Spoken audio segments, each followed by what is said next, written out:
All right, so welcome everybody to my strategy presentation. My name is Casey Talley, and I was assigned SQ3R. So let's go ahead and get started. What is SQ3R? It is an acronym or an abbreviation for a step-by-step technique that aids in learning and studying when it comes to text. So there's 5 main steps this comes along with SQ3R. It's survey, question, and then of course your last 3 R's, read, recite, and review. So I'm actually really happy that I picked this strategic method because I was completely unaware of the SQ3R method. And it's a really great tool in any classroom, any content area at any age level. So what exactly does each step do, and how can you apply it to your specific content area?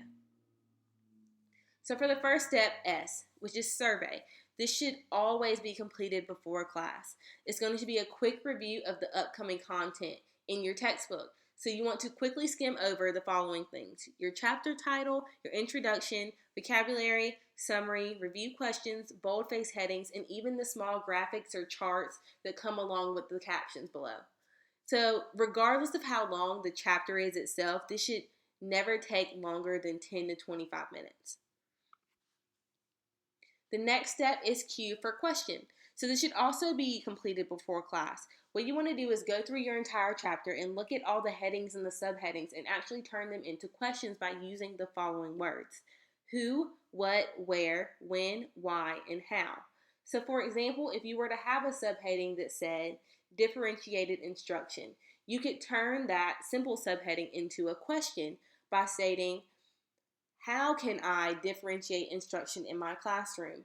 Or what does differentiated instruction mean?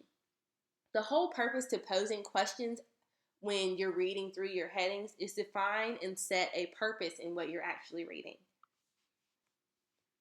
So the last 3 steps are read, recite, and review, our 3 R's. So all of these should be completed after class. Notice that out of all the 5 steps, none of these are being completed during class. They're always either before or after.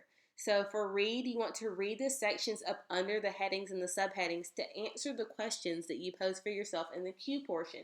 So when you created questions out of your headings and subheadings, go back through the sections and try and answer those questions by reading what's up under those headings. The next R is recite. So once you have the answers to your questions, make sure you write them off to the side along with the question itself so you have something to refer back to. So once you have those written down, go through and recite them to yourself over and over again.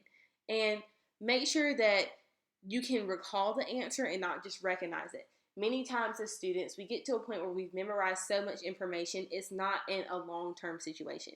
It's more so just to get by through the next test, and we forget it immediately. So make sure that you can actually recall this information, be able to generate the answers without actually having them in front of you where you can just pick them out.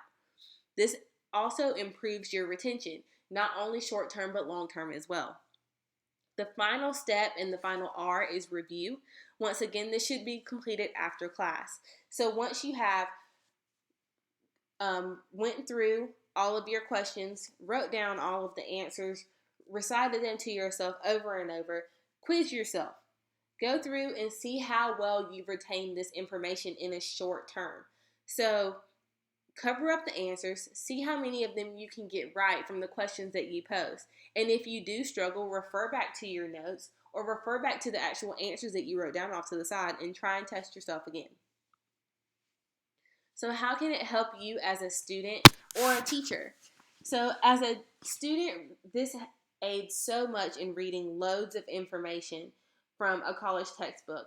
There's so many classes once you get in college, regardless if you're a freshman or a senior, where you have to read a lot of information in a short amount of time. And having so many classes or being a full-time student, it is very difficult to read a lot of pages and try and retain that information.